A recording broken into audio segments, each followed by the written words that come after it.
ये जो पत्र है इंडियन एक्स सर्विसमैन मूवमेंट के द्वारा लिखा गया है मेजर जनरल सतवीर साहब ने आज 16 अप्रैल 2024 को। इसका एक अपेंडिक्स है, उसके अंदर 13 पॉइंट है जो कि मैं आगे आपको वीडियो में समझा रहा हूँ। जय हिंद, जय भारत। एक्स सर्विसमैन मूवमेंट को आज 3229 दिन हो चुके हैं जंतर मंतर पे बैठते हुए, और अगर ये हमारे फ़ायदे के लिए बैठे हैं, लड़ रहे हैं, तो हमें इनके साथ भी सहानुभूति भी रखनी चाहिए, इनका समर्थन भी करना चाहिए, और सब मिलजुल के अगर हम आगे बढ़ेंगे तो हम ज़रूर कामयाब होंगे। जय हिंद, जय भारत। साथियों, जय हिंद, जय भारत, वंदे मातरम। मैं आपका साथी वेटरन ओम प्रकाश जाजड़ा जस्टमैच से। आज 16 अप्रैल है और आज ही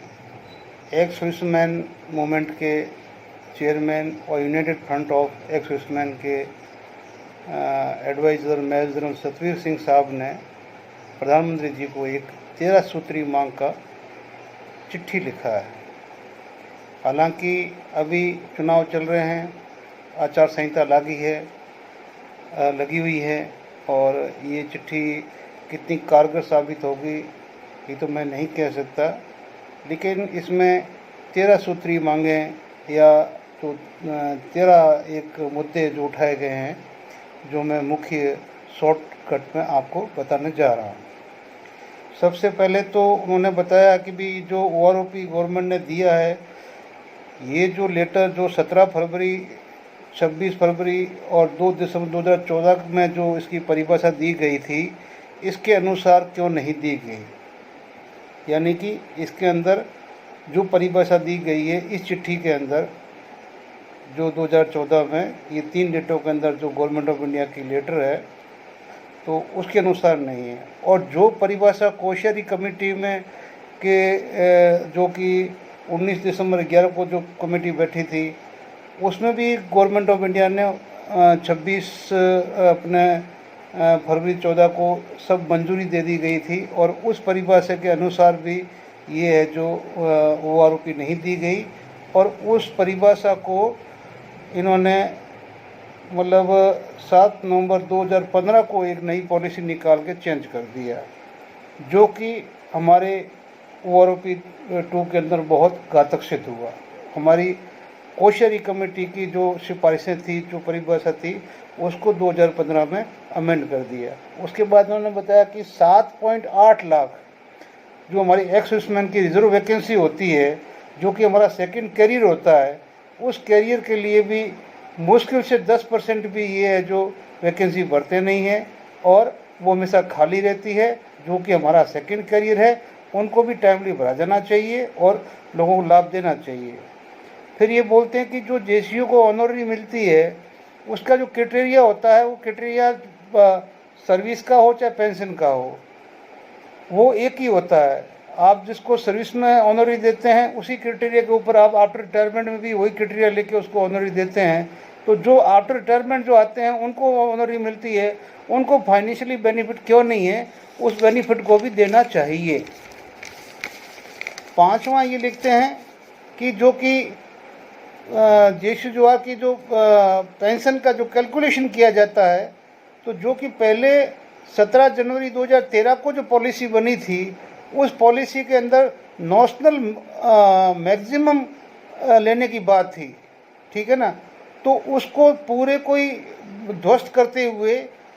गवर्नमेंट ने पॉलिसी 7 नवंबर 2015 को जो लागू की, वो average of minimum and maximum क्यों की, जिससे कि जेसीयू को पेंशन में बहुत घाटा हुआ है। 6ठा पॉइंट ये शॉर्ट सर्विस कमीशन के अधिकारियों के लिए देते हैं कि उनको ईसीएच, एक्स सर्विसमैन, कैंटीन और कई तरह के जो लाभ मिलने वाले थे वो नहीं मिलते हैं, जबकि गवर्नमेंट ऑफ इंडिया ने LSID 54970 ऑन 30 नवंबर 2009 को ये स्वीकार कर लिया था कि इनको ये सुविधाएं दी जाएगी, पर नहीं मिल रही है, जिसके ऊपर भी गवर्नमेंट को विचार करना चाहिए। अभी आगे ये 7वें पॉइंट में लिखते हैं MSP। बोला कि जो अफसर की और जवान जेसीयू की जो MSP में अंतर है, ये भी गलत है, नहीं होना चाहिए। जेसीयू के ऊपर तो इन्होंने इसमें एक मेंशन किया है कि वो एक जवान और जेसीओ के बीच की वो कड़ी है जो भारतीय सेना की रीढ़ की हड्डी होती है, और उनको एक तरह से सबसे नीचे लाके ये एमएसपी देना एक तरह से बेइज्जता करना है, ये इनका कहने का भाव ये है। तो ये समान एमएसपी के लिए भी इन्होंने मांग की है, और उन्होंने ये भी बताया कि 96% ये जो लोग हैं ये अपने आप को अपमानित महसूस कर रहे हैं, ये इन्होंने 7वें पॉइंट में लिखा है। 8वां इन्होंने लिखा कि विधवा पेंशन की अभी तक समानता नहीं हुई है, कई चीज़ में उस क्राइटेरिया में अभी भी कुछ गड़बड़ है, जो कि उसको बराबर करने की ज़रूरत है। 9वां पॉइंट में ये लिखते हैं कि जो रिजर्विस्ट है, और एएफटी ने उसका ऑर्डर भी दे दिया है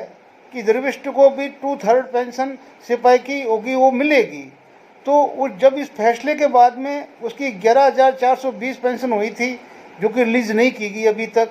और उसके बाद में 19 जुलाई के बाद में जो ये हमारा ORP2 आया था, उसके बाद में 12,530 हो गई थी, फिर भी उसको भी है जो रिलीज नहीं किया गया है। जबकि ये लोग 1962 के, 1965 के, 1971 के वार के हीरो है, और जो कि बहुत कम संख्या में बचे हुए हैं, और इनके साथ बहुत बड़ा अन्याय हो रहा है, ये भी इसके अंदर लिया गया है। 10वीं चीज़ इसमें लिया गया है अग्निवीर के लिए, कि जब देश पूरा ही अग्निवीर के खिलाफ है, और आज भी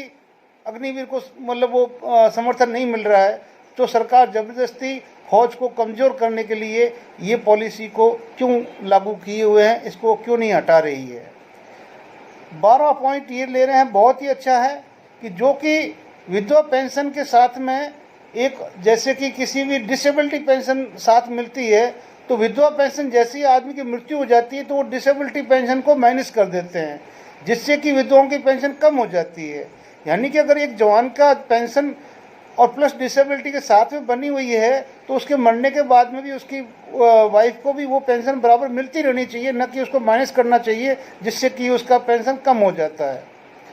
13वें पॉइंट में फिर ये लिखते हैं कि भी हम वेटरन ने अपनी समस्याओं को सुलझाने के लिए, बताने के लिए, सरकार और हमारे बीच में ब्रिज बनाने के लिए एक हमने वेटरन कमीशन की मांग की थी, जो कि सरकार ने अभी तक अप्रूव नहीं किया है। सरकार को चाहिए कि वो हमारे को एक वेटरन कमीशन दे, एक आयोग दे, जो आपके हमारे बीच में सामंजस्य बिठाए और हमारी तकलीफ़ों को आप तक पहुंचाए, आपसे उनका सोल्यूशन करा के हम तक पहुंचाए। तो ये 13 मांगे मेजर जनरल सतोई साहब ने आज चिट्ठी लिख के प्रधानमंत्री जी को दी है, कॉपी रक्षा मंत्री जी को दी है, तीनों सेनाध्यक्षों ने दी है, ESW को भी दी है। और इसका इम्प्लीमेंट कितना होगा कितना नहीं होगा ये तो मैं नहीं कह सकता, लेकिन ज़रूर एक पहल की गई है जनरल साहब के द्वारा, मैं इसको भी अच्छा ही कहूँगा। यानी कि जो भी हमारी पेंशन के लिए आगे बढ़ के, चाहे कोर्ट केस कर रहा है, चाहे राजनीति में चुनाव लड़ रहा है, वो संसद में जाके कुछ करना चाहता है, या कोई अपना आंदोलन चला के करना चाहता है, क्योंकि हमारे हक है और हम हकों से वंचित हो चुके हैं। और आज जो प्रेजेंट गवर्नमेंट है उसको हमारे हक देने में बहुत तकलीफ हो रही है, इसमें कोई शक नहीं है। अब सही रास्ता क्या है कि हम चारों तरफ से बिखरे हुए हैं, अब एक हम है नहीं, ठीक है ना। अब ये जो चिट्ठी गई है 13 मांगों के लिए, और इस तरह की तो बहुत पहले भी गई हुई है, और देखते हैं कि इसके ऊपर भी सरकार कोई संज्ञान लेती है या नहीं लेती है, या कल को ये सरकार नहीं रहती तो अगली सरकार को क्या ये इस चिट्ठी को हैंड ओवर करती है, नहीं करेगी तो यही जो मूवमेंट है वो अगले जो सरकार जो आएगी उनको फिर लिखेगी। लेकिन इस तरह से हमारी जो हमारा जो विरोध है ये चलना चाहिए, बंद नहीं होना चाहिए, चाहे किसी चैनल से चले, चाहे कोर्ट के थ्रू चले, चाहे कोई मूवमेंट के थ्रू चले, चाहे लीग के थ्रू चले, चाहे हमारे आंदोलन के थ्रू चले, चाहे साहबा के थ्रू चले, चाहे किसी के थ्रू चले, चलना चाहिए, ये बंद नहीं होना चाहिए। साथ में अभी मैं फिर एक बार कहूँगा कि भाइयों, चुनाव के समय में अभी जितने भी हमारे जेसीओ जवान बंदे खड़े हैं, पीछे मत हटिए, उनको जिताइए। आपके 2-4 बंदे अगर संसद में पहुंच गए तो आपकी नींव लग गई, आपका पौधा रुक गया, और उसके फल भी लगेंगे, वो आपके आने वाली पीढ़ी को मिलेंगे, खाने को मिलेंगे। लेकिन जब ये आप रोपेंगे, इनको खाद पानी देंगे, संसद में पहुंचाएंगे, तभी होगा, नहीं तो नहीं होगा। जय हिंद, जय भारत, वंदे मातरम।